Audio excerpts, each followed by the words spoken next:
नमस्कार, SSN solution channel पर आप सभी का स्वागत है। एक लेक्चर 5th चैप्टर का हो गया था।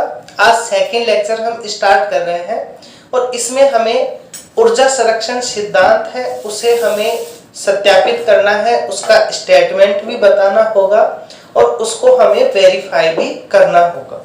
तो ये जो है ऊर्जा संरक्षण सिद्धांत, ये हमारे शेखावाटी यूनिवर्सिटी 18 और राजस्थान यूनिवर्सिटी 13 में आया हुआ क्वेश्चन है। क्या है इसका स्टेटमेंट? इसका स्टेटमेंट है कि कोई कण है जो संरक्षित बलों के अंतर्गत, किसी कण पर संरक्षित बल के अंतर्गत किया गया कार्य उसकी पूरी गति में उसकी स्थितिज ऊर्जा और गतिज ऊर्जा का जो टोटल हम करेंगे वो क्या होता है? कांस्टेंट होता है। तो मैं मतलब ऊर्जा संरक्षण सिद्धांत का मतलब यहाँ स्थितिज ऊर्जा, पोटेंशियल एनर्जी और गतिज ऊर्जा, काइनेटिक एनर्जी, इसका हम टोटल करते हैं तो उसका मान क्या होता है? एक कांस्टेंट होता है।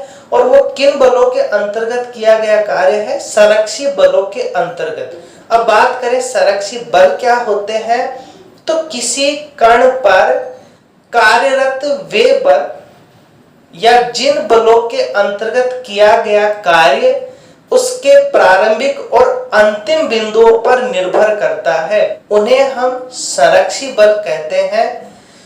अब यहाँ हमें इसे वेरीफाई करना है। आगे और बीच में टॉपिक्स आएंगे, उनके बारे में और हम डिस्कस करेंगे। तो पहले हमें क्या करना है? हमें गतिज ऊर्जा की समीकरण लानी है, स्थितिज ऊर्जा की समीकरण लानी है, दोनों को हमें टोटल करना है। तो सबसे पहले हम क्या करते हैं, इसमें गतिज ऊर्जा की इक्वेशन लाने के लिए हमने एक डायग्राम बनाया, हमने एक कर्व ड्रॉ किया। अब ये जो कर्व है हमारा, इस कर्व पे हमने एक पॉइंट P लिया, ये पॉइंट हमने P ले लिया। इस P पॉइंट पर हमने एक टेंजेंट या स्पर्श रेखा ड्रॉ की और ये माना कि ये जो स्पर्श रेखा है यहां साई एंगल बना रही है। ये हमने x अक्ष ली, ये हमने y अक्ष ली, ये हमने O पॉइंट लिया। ये हमारा P पॉइंट है। अब हमने क्या किया, एक तो इसका स्पर्श रेखीय और एक अभिलंबिक। अभिलंबिक क्या होगा? इस पे 90 का एंगल। हमें गति पढ़ रहे हैं तो स्पर्श रेखीय त्वरण होगा, उसको m से मल्टीपल कर देंगे तो स्पर्श रेखीय गति आ जाएगी हमारे पास में। स्पर्श रेखीय त्वरण क्या होता है? v dv by d। यहाँ x न लेके हम क्या ले रहे हैं? यहाँ हम ये पॉइंट A ले रहे हैं, यहाँ हम S ले रहे हैं। तो S है ये हमारा कर्व, तो यहाँ dx की जगह हम क्या ले लेंगे? dx। ओके, ये हो गया हमारा स्पर्श रेखीय त्वरण। और हमें चाहिए गति, तो इसको हमने m से मल्टीपल कर दिया। ऐसे हमारा अभिलंबिक त्वरण क्या होता है? v square rho. और हमें चाहिए अभिलंबिक गति, तो इसको भी हम m से मल्टीपल कर देंगे। तो ये हो गया हमारे पास में mv स्क्वायर रो। और इस कण की यहाँ जो अभिलंब प्रतिक्रिया है वो हमने मान ली r। अभिलंब प्रतिक्रिया r क्या है? अभिलंब प्रतिक्रिया। ये हमने यहाँ मान लिया। स्पर्श रेखीय गति, अभिलंबिक गति, अभिलंब प्रतिक्रिया, ये हमारा P पॉइंट, ये कर्व S है। अब यहां हमने क्या किया, जो बाह्य बल इस P पर कार्यरत है, जो भी बाह्य बल है उन्हें हमने क्या किया? समांतर अक्षों में वियोजित कर दिया। मतलब x अक्ष और y अक्ष में हमने उनको मान लिया। तो इधर जो फोर्स है x के डायरेक्शन में उन्हें हमने x मान लिया, और जो y की डायरेक्शन में है उन्हें हमने y मान लिया। और ये इसके साथ साई एंगल है, ये इसके पैरेलल है, तो ये हमने क्या किया? इसे भी हमने साई एंगल होगा ये, करेस्पॉन्डिंग एंगल्स, संगत कोण, ये साई है और ये 90 है, तो ये एंगल बनेगा हमारा 90 माइनस साई। ये एंगल हमारा यहां से यहां तक का 90 माइनस साई होगा। ये हमारा 90, ये हमारा 90 और ये दोनों में कॉमन आ रहा है, तो जितना एंगल ये होगा उतना ही एंगल हमारा ये भी होगा, तो ये एंगल भी हमारा क्या हो गया, साई। तो यहां हमें एंगल्स बनाने हैं, ये साई हो गया, ये साई हो गया, ये 90 माइनस साई हो गया। ये हमने जो भी बाह्य बल कार्यरत है एक्स अक्ष की डायरेक्शन में, उन्हें हमने कैपिटल एक्स से रिप्रेजेंट कर दिया, और जो भी वाई की डायरेक्शन में है उनको हमने कैपिटल वाई में वियोजित कर दिया। अब यहां इसकी जो गति की समीकरण ले हम, तो इसकी एक तो स्पर्श रेखीय गति की समीकरण ले हम, स्पर्श रेखीय गति की समीकरण। तो स्पर्श रेखीय गति की समीकरण क्या है हमारे पास में, M DV by D S, M V DV by D S. अब इसकी डायरेक्शन में कौन कौन से फोर्स है, तो इसकी डायरेक्शन में देखो ये एक्स इसके साथ कितना कोण पे साई, और हम जानते हैं कि बल को साई से कोस के साथ में लेते हैं हम, तो ये बन गया हमारा एक्स कोस साई। ओके, इस डायरेक्शन में हमारा ये हो गया गति। और ये जो y है, y क्या करेगा, इसके साथ y ने कितना एंगल बना रखा है, 90 माइनस साई, तो ये बनेगा हमारा प्लस y कोस 90 माइनस साई। तो ये बनेगा हमारे पास में x cos Sai, x cos Sai 90 minus psi बनेगा प्लस y साइन साई, और इसे दे देंगे हम इक्वेशन फर्स्ट। ऐसे ही हम अभिलंबित गति की समीकरण लेंगे। तो अभिलंबित गति की समीकरण क्या है, M V square rho, M V square rho equals to M V square rho. अब देखो इसके इक्वल में क्या है हमारे पास में, इसके इक्वल में एक तो ये x है, x इसके साथ कितना एंगल बनाएगा, इस r के साथ, ये साई है, यहां से यहां 90 है, तो ये टोटल एंगल कितना हो गया, 90 प्लस साई। तो ये बनेगा हमारे पास में x cos 90 plus Sai, plus ये जो y है, y इसके साथ कितना एंगल बना रहा है, साई, तो y cos साई प्लस, और इसी डायरेक्शन में देखो r भी है हमारे पास में, तो ये हो गया हमारा r। तो ये बनेगा हमारे पास में M V square by rho, X cos 90 plus psi second quadrant में माइनस होगा, तो पहले प्लस को लिख लेंगे हम y कोस साई, फिर माइनस को लिख लेंगे x sine psi plus r। इसको दे दिया हमने इक्वेशन। अब हमें गतिज ऊर्जा की समीकरण निकालनी है, तो वो हम इक्वेशन फर्स्ट की हेल्प से निकाल लेंगे। आप चाहो तो इक्वेशन सेकंड की हेल्प से भी निकाल सकते हैं। तो यहाँ हम इक्वेशन फर्स्ट की हेल्प से निकालेंगे, ये हमारी इजी होगी निकालना। तो यहाँ हमने क्या किया, पहले ये जो ds है हमने क्या किया, इसको भी ds में कन्वर्ट करने के लिए इस डायग्राम को यहाँ बना देते हैं।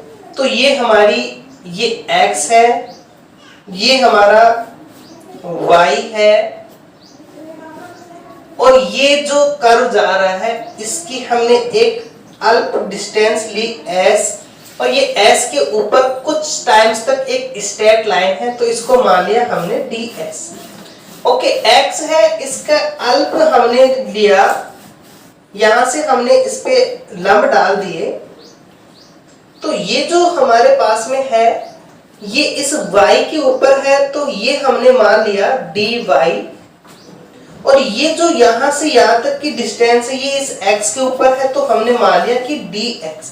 ओके, अल्प दूरी dx ली जो x अक्ष की डायरेक्शन में है, अल्प दूरी dy ली जो कि y डायरेक्शन में है, और ये जो एंगल है हमारा, ये एंगल क्या है हमारा, साई। ओके, ये एंगल हमने क्या माना, साई माना।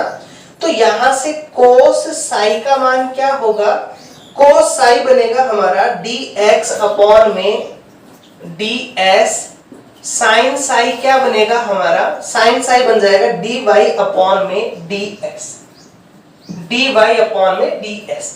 अब हम इक्वेशन फर्स्ट में कोस और साइन साई की ये वैल्यू हम पुट करेंगे तो हमारे पास में वैल्यू बनेगी mv dv by ds equals to x, cos psi का मान है हमारे पास में dx अपॉन में ds plus y, sine psi का मान है dy बाई ds।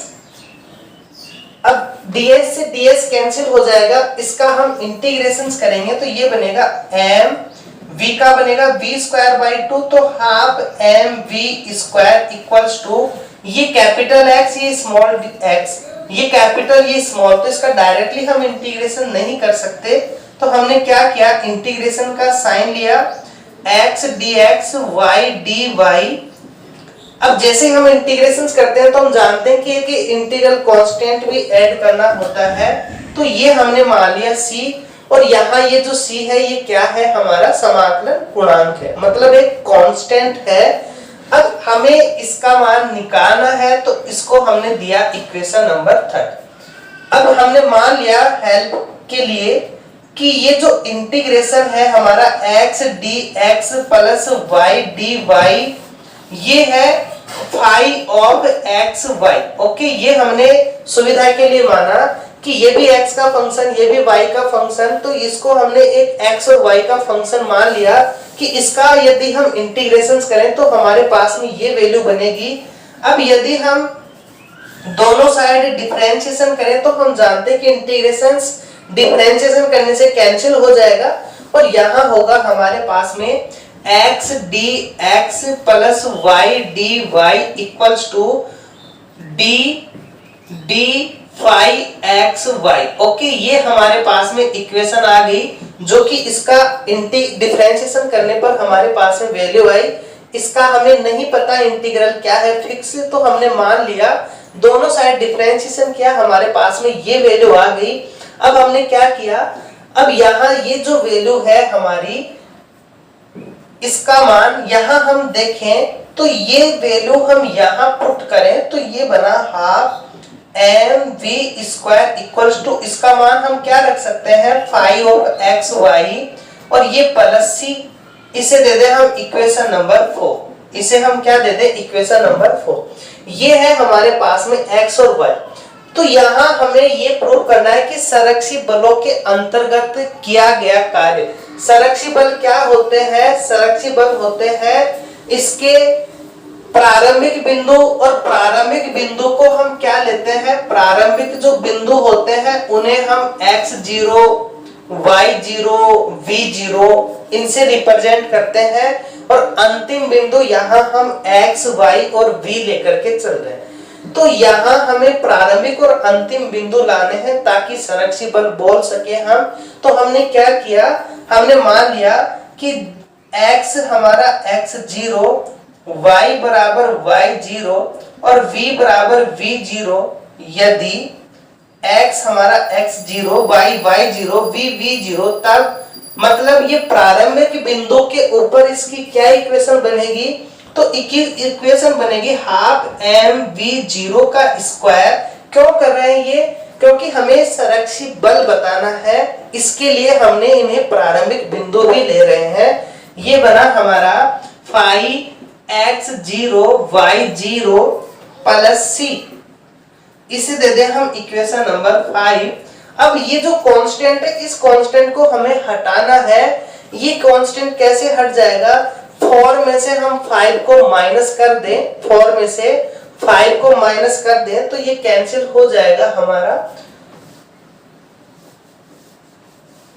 तो 4 माइनस 5 इंप्लाइज करके हमारे पास क्या वैल्यू आई, हाफ m कॉमन है v स्क्वायर माइनस v0 का स्क्वायर इक्वल्स टू यहां से phi X Y minus phi X 0 y0, ये आ गया हमारे पास में इक्वेशन 6। ओके, अब ये गतिज ऊर्जा का सिद्धांत तो बनेगा, लेकिन ये कब बने, जब यहां तो हमने क्या माना है, एक फंक्शन माना है फाई को, कि इसका इंटीग्रेशन करने पर ये बन रहा है फाई एक्स वाई। अब हमें ये सिद्ध करना है कि ये जो फाई एक्स वाई है ये एक कार्य फलन है। कैसा है, वर्क फंक्शन। ये जो फंक्शन हमने लिया, यहां हम जनरल फंक्शन ले रहे हैं, इसे हमें क्या प्रूव करना है, कार्य फलन। तो कार्य फलन प्रूव करने के लिए ये जो x dx plus y dy है, x dx plus y dy, ये इस s कर्व के ऊपर अल्प dx और dy विस्थापन करने में किया गया कार्य है। ये x dx और y dy है, ये इस s कर्व के ऊपर, ये जो यहां से यहां ये जो ds कर्व ले रहे हैं हम, इस पर dx और dy अल्प विस्थापन करने में किया गया कार्य है। तो यहां से हमारे पास जो वैल्यू बनेगी वो वैल्यू हम यहां ले रहे हैं। पहले लिख देंगे x dx plus y dy, s curve पर अल्प dx और dy विस्थापन करने में किया गया कार्य है। अतः इसकी जो लिमिट होगी हमारी, वो लिमिट हम प्रारंभिक और अंतिम बिंदु ले रहे हैं। तो x0 y0 से xy x dx y dy equals to x dx plus y dy है, इसकी जगह हम क्या लिख सकते हैं, d phi of xy। तो x0 y0 xy d phi xy। हम जानते हैं ये इंटीग्रेशन है, ये डिफरेंशिएशन है, कैंसिल कर देगा इसे। तो इसका मान आएगा हमारे पास में फाई एक्स वाई, और लिमिट होंगी इसकी x0 y0 से xy। जैसे हम लिमिट अप्लाई करेंगे तो ये बनेगा phi X Y minus phi, एक बार x की जगह x, y की जगह y रखा, एक बार x की जगह x0 y की जगह y0 रखेंगे, लोअर लिमिट है तो माइनस आ जाएगा x0 y0। इसे दे देंगे हम नेक्स्ट इक्वेशन नंबर 7। ओके, अब ये क्या है, कार्यफलन है, इसका मान ये आ गया, इसका मतलब ये भी कार्यफलन होगा, लेफ्ट साइड कार्यफलन, तो राइट साइड भी कार्यफलन होगी, जो कि x0 y0 से xy तक ले जाने में किया गया कार्य है, जो कि किसी बिंदु को x0 y0 से xy तक ले जाने में किया गया कार्य है। अतः फाई एक्स वाई एक कार्यफलन है। अब ये कार्यफलन हमने सिद्ध कर दिया। अब ये संरक्षी बल भी है, क्योंकि वे किसी कण पर किया गया कार्य यदि उसके प्रारंभिक और अंतिम बिंदुओं पर निर्भर करता है तो उन्हें क्या बोलते हैं, हम संरक्षी बल बोलते हैं। यहाँ प्रारंभिक बिंदु है और अंतिम बिंदु है, प्रारंभिक और अंतिम बिंदु पर ही निर्भर कर रहा है, इसके बीच में कहीं नहीं कर रहा, तो इन्हें बोलते हैं हम संरक्षी बल भी बोलते हैं। और ये हमारा गतिज ऊर्जा का सिद्धांत भी कहलाएगा। यदि आपसे गतिज ऊर्जा का सिद्धांत पूछा जाता है तो आप यहां तक करके आएंगे, phi X Y minus phi X zero Y zero, यहां इसका जो मान है हमने निकाला है half M V square minus half M V zero square से, ये रहा हमारे पास में। ये है हमारा गतिज ऊर्जा का सिद्धांत और इसको हमने कार्यफलन भी बता दिया। तो यहां तक करके आएंगे, इसे कार्यफलन बता देंगे, लास्ट में संरक्षी बल बता देंगे और ये लिख देंगे कि यहां तक ये क्या है, गतिज ऊर्जा का सिद्धांत है। अब गतिज ऊर्जा की सिद्धांत की समीकरण तो हमारे पास में आ गई। अब हमें क्या लेना है स्थितिज ऊर्जा के लिए। तो स्थितिज ऊर्जा के लिए हमने क्या किया, ये जो पॉइंट P है ये A से आया और P तक गया। अब P तक जाने के बाद में हमने मान लिया कि इसी कर्व के ऊपर एक पॉइंट x1 और y1 ऐसा है, ये x 0 y 0 से आया, x y ये p पॉइंट है। अब ये यहां तक तो गतिशील है, इसके बाद में एक पॉइंट हमने x1 और y1 ऐसा लिया जिस पर ये कण क्या हो गया, जाके रुक गया, तभी तो इसकी स्थितिज ऊर्जा होगी। तो स्थितिज ऊर्जा क्या होगी हमारी, x y से x1 y1 तक जाने के लिए जो कार्य किया जा रहा है, तो यहां जो स्थितिज ऊर्जा बनेगी हमारी, स्थितिज ऊर्जा ये क्या होगी, x y को परमाणिक बिंदु है, ये हमने इनको फिक्स कर दिया, x1 y1 तक ले जाने में किया गया कार्य, x y से x1 y1 बिंदु तक ले जाने में किया गया कार्य। तो ये हमारा कार्यफलन क्या है, x dx plus y dy, कहां से कहां तक ले जा रहे हैं, x y से कहां तक, x1 y1। अब ये हमारा x y, ये हमारे पास में x1 y1, और ये जो x dx y dy है, इसकी वैल्यू हम क्या लिख सकते हैं, d phi xy लिख सकते हैं।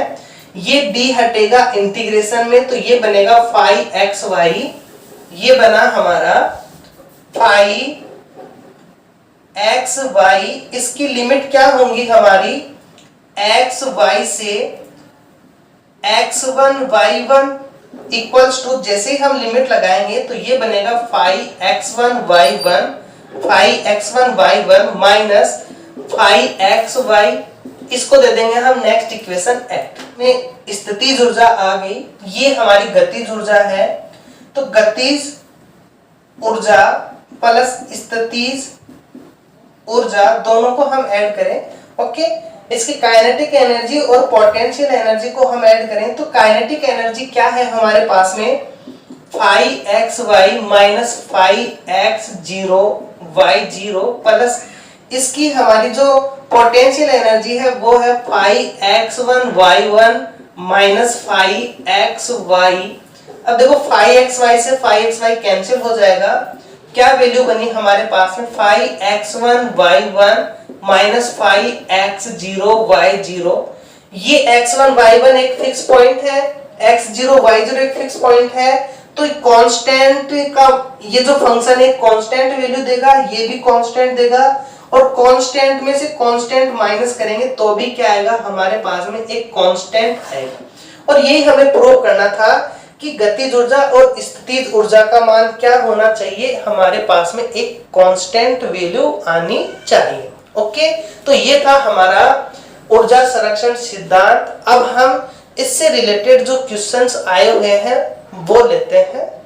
नेक्स्ट जो क्वेश्चन है वो शेखावाटी यूनिवर्सिटी में 19 में, राजस्थान यूनिवर्सिटी में 12 एंड 14 में आया हुआ है।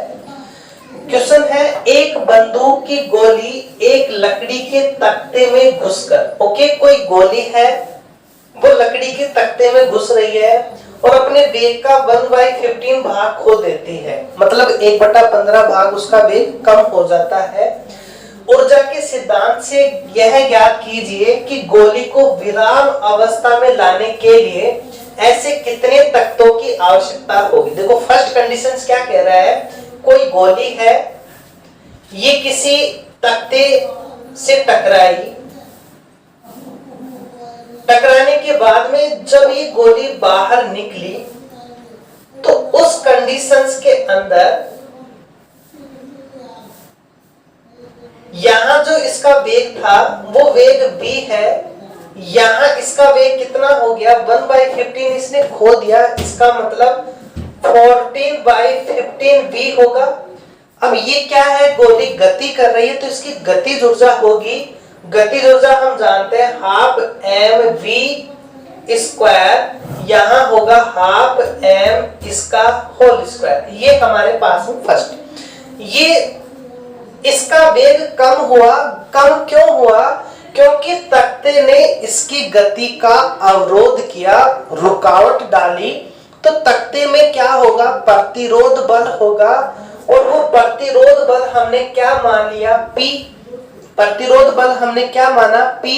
अब यदि इस तख्ते की जितनी मोटाई ज्यादा होगी प्रतिरोध बल भी उतना ही ज्यादा होगा। तो हमने क्या किया कि ये जो लकड़ी है, इस लकड़ी का जो तख्ता है उसकी जो मोटाई है वो हमने x मान ली। तो इस पूरी लकड़ी के तख्ते का प्रतिरोध बल क्या होगा, px। और ये गति का अवरोध कर रहा है, तो ये क्या होगा, गति की अपोजिट डायरेक्शन में होगा। ओके, तख्ता है, ये गोली का वेग हो गया, टकराने से पहले टकराने के बाद तख्ते की मोटाई x मान ली, प्रतिरोध बल x मान लिया।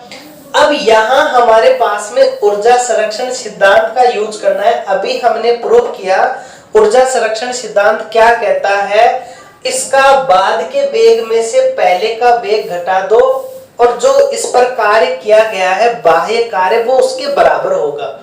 तो ये इसका बाद का वेग, ये इसका प्रारंभिक वेग, इसमें से इसको माइनस कर देंगे तो बाहर से कार्य कौन कर रहा है, इस गोली के ऊपर ये तख्ता कर रहा है और वो कार्य क्या है, प्रतिरोध बल। वो कार्य क्या है, प्रतिरोध बल। तो फर्स्ट केस में हमारे पास में क्या वैल्यू आएगी, फर्स्ट केस में हमारे पास में हाफ m 14/15 v का होल स्क्वायर बाद की गतिज ऊर्जा माइनस पहले की गतिज ऊर्जा half m v square equals to किया गया कार्य। कार्य क्या है हमारे पास में px, और ये कार्य कैसा है, गति की डायरेक्शन हमारी इस साइड है और इस px की डायरेक्शन किधर है, इस साइड। तो एक दूसरे के अपोजिट डायरेक्शन में है, तो ये आएगा हमारा माइनस। ओके, ये वैल्यू आ गई हमारे पास में माइनस की। इसे दे दे हम इक्वेशन फर्स्ट। अब ये कह रहा है यहां से फर्स्ट यहां तक की बात की। अब ये कह रहा है कि इतने ऐसे कितने तख्तों की आवश्यकता हो ताकि इसका वेग 0 हो जाए। मतलब सेकंड केस, ये हमारे पास में एक तख्ता आया, अब इसके आगे एक और हमने तख्ता रख दिया, फिर और एक तख्ता रखा, ऐसे हमने इसके ऊपर तख्ते रखे। अब ये जो गोली आई हमारी, ये गोली किस वेग से आ रही है, प्रारंभिक वेग तो इसका यही है हाफ mv स्क्वायर, और ये टकरा के अपना 1/15 वेग कम करती करती जैसे यहां पे आई तो इस गोली का वेग क्या हो गया, 0, हाफ m0 का स्क्वायर। मतलब गोली यहां है, जैसे इससे टकराई तो टकरा के यहीं रुक गई, आगे नहीं गई। तो इसका वेग कितने तख्तों की आवश्यकता हुई यहां से लेकर यहां तक, वो हमें वैल्यू निकालनी है। तो हमने मान लिया कि ये तख्ते कितने हैं, n तख्ते। तो इस केस के अंदर हमारे पास में क्या कंडीशंस बनेगी, इस केस में हमारे पास में जो कंडीशंस बनेगी, n तख्ते हैं, देखो n तख्ते, एक तख्ते का प्रतिरोध बल px, तो n तख्तों का प्रतिरोध बल क्या हो जाएगा, npx। इसकी डायरेक्शन ये। अब गतिज ऊर्जा में क्या परिवर्तन हुआ, गतिज ऊर्जा में परिवर्तन हुआ हाफ m0 का स्क्वायर, क्योंकि वेग 0 हो गया तभी तो रुकी गोली, माइनस प्रारंभिक वेग half mv square equals to इसका प्रतिरोध बल है npx। ये कब है, जब इसके बीच n तख्ते हैं। अब यहां से हमारे पास में ये वैल्यू आ गई। हमने क्या किया, इसे सॉल्व करने के लिए इस n का डिवाइड कर दिया, तो ये बना, ये तो 0 है, यहां से n का डिवाइड करेंगे माइनस, तो हमारे पास में माइनस px की वैल्यू निकालेंगे, वो यहां रख देंगे हम। तो n का डिवाइड करेंगे तो ये बनेगा माइनस का 1/2 m/n v square. Okay, equals to क्या है, माइनस का px, इसे दे देंगे इक्वेशन सेकंड। इस px का मान हम इक्वेशन फर्स्ट में रखेंगे तो हमारे पास में वैल्यू आएगी हाफ m v स्क्वायर, तो लिया हमने common, half mv square common ले लिया, क्या बचा हमारे पास में 14/15 का स्क्वायर माइनस 1 इक्वल्स टू इस माइनस px का मान क्या रख देंगे हम, माइनस का 1/2 m/n v स्क्वायर। अब यहां से माइनस ये 1/2 से 1/2 कैंसिल हो जाएगा, m से m कैंसिल हो जाएगा, b स्क्वायर से b स्क्वायर कैंसिल हो जाएगा, और इस माइनस को हम अंदर मल्टीपल कर दें तो ये माइनस भी कैंसिल हो जाएगा।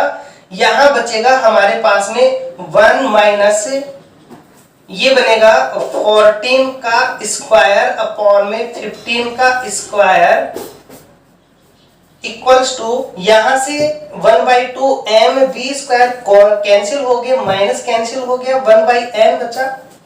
इंप्लाइज करके इसे हम सॉल्व करें तो ये बनेगा, n को हम इधर लेके आए, इसको इधर भेजेंगे तो ये नीचे है तो ऊपर चला जाएगा, 15 का स्क्वायर अपॉन में यहां बचेगा हमारे पास में 15 का स्क्वायर माइनस 14 का स्क्वायर। ओके, इसे सॉल्व करेंगे तो ये वैल्यू बनेगी हमारे 15 का स्क्वायर 225 अपॉन में यहां ये बनेगा 15 माइनस 14, 15 प्लस 14 225, ये 1 और ये बनेगा हमारा 29। इसका हम डिवाइड करेंगे तो ये 7 पॉइंट कुछ होगा, तो यहां ये जो समथिंग है 7 पॉइंट कुछ, तो अब तकता है वो 7.5, 7.25, पौने 8 तो रखेंगे नहीं, कंप्लीट रखेंगे, तो इसको समथिंग मानेंगे हम 8। इसका मतलब हमें कितने तख्तों की आवश्यकता होगी, 8 ऐसे तख्तों की आवश्यकता होगी जिससे इसका जो वेग है गोली का वो क्या हो जाए, हमारा 0 हो जाए। Okay, next question Rajasthan university 2011 में पूछा गया क्वेश्चन है m द्रव्यमान की एक तोप। ओके, एक तोप है जिसका मास स्मॉल m दिया हुआ है, एक गोले का तोप के सापेक्ष u वेग से फेंकती है। देखो तोप है, तोप का तो कैपिटल M, और ये जो स्मॉल m है ये है इस गोले का स्मॉल m, तोप का m, तोप बड़ी होगी, मास बड़ा लिया, गोला छोटा है, मास छोटा लिया, तो तोप के सापेक्ष u वेग से फेंकती है। कौन फेंक रहा है, गोले को तोप के सापेक्ष u वेग से फेंकती है। सिद्ध कीजिए कि गोले व तोप के वास्तविक वेग ये होंगे, ये तो होगा हमारा गोले का और ये होगा हमारा तोप का, और उनकी गतिज ऊर्जा उसके द्रव्यमान की व्युत्क्रमानुपाती होगी। ओके, ये हमें प्रूव करना है, वेग निकालना है, उनकी गतिज ऊर्जा निकालनी है, उनका अनुपात निकालना है, वो उनके मास के व्युत्क्रमानुपाती हो जाएंगे। तो सबसे पहले हमें क्या दिया हुआ है, हमें ये दिया हुआ है कि m तोप का मास, स्मॉल m गोले का मास, हमने माना गोले का वेग v1 व तोप का वेग v2 है। ओके, ये हमने मान लिया, बाद में हम प्रूफ कर देंगे v1 v2 का मान। ये तब ये तो हमें दिया हुआ है, तब संवेग संरक्षण नियम से, ओके, संवेग बोलते हैं हम मोमेंटम। तो जो संवेग संरक्षण नियम है वो नियम क्या कहता है कि पहला संवेग बाद के संवेग के इक्वल होगा। पहला संवेग है हमारा, ये हमारा गोला का जो मास है हमारे पास में स्मॉल m है, इसका वेग हमने v1 लिया, तोप है, तोप का मास हमारा कैपिटल M है, इसका वेग हमने v2 ले लिया। ये हमारे पास में वैल्यू आ गई, इसे दे देंगे हम इक्वेशन फर्स्ट। ओके, ये संवेग संरक्षण नियम से तोप का संवेग गोले का संवेग इक्वल होंगे। और हमें क्या दिया हुआ है, हमें ये दिया हुआ है कि गोले का तोप के सापेक्ष वेग। अब देखो गोला और तोप, गोला जाएगा आगे की तरफ, तोप पीछे की तरफ होगी, तो इन दोनों के वेग एक दूसरे के अपोजिट होंगे। यदि हम v1 को प्लस ले रहे हैं तो v2 हमें माइनस लेना होगा। तो गोले का जो वेग है वो v1 ले रहे हैं, तोप का वेग कैसा होगा, उसके पीछे की तरफ होगा, तो वो नेगेटिव में आएगा। तो तो यहां हमें दिया हुआ है गोले का तोप के सापेक्ष वेग u इक्वल्स टू v1। जब भी आप सापेक्ष निकालते हो तो माइनस करते हो दूसरे वेग को, और ये पहले से ही माइनस में है। तोप का वेग तो पहले से माइनस है, गोला जाएगा इधर, तोप धकेलेगी उसको पीछे, तो इसका मान आ गया v1 प्लस v2। ये किसका मान आया हमारा u का मान आ गया v1 प्लस v2। इसे दे देंगे हम इक्वेशन नंबर 2। हमारे पास v1 का मान आ गया, v2 का मान आ गया। इसे हम इस फॉर्म में भी लिख सकते हैं mv1 minus capital mv2 equals to 0। अब ये हमारे पास में वैल्यू है। अब यहां से हमें एक दूसरे को कैंसिल करना होगा, तो यहां ये देखो, या तो आप इस इक्वेशन को स्मॉल m से मल्टीपल कर दो या इसको कैपिटल M से मल्टीपल कर दो, किसी से भी कर सकते हैं हम। यहां हमने क्या किया, इस इक्वेशन को कैपिटल M से मल्टीपल कर दिया।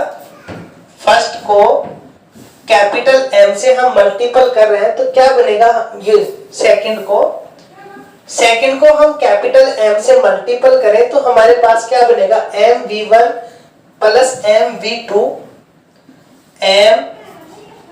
mv1 plus mv2 equals to mu।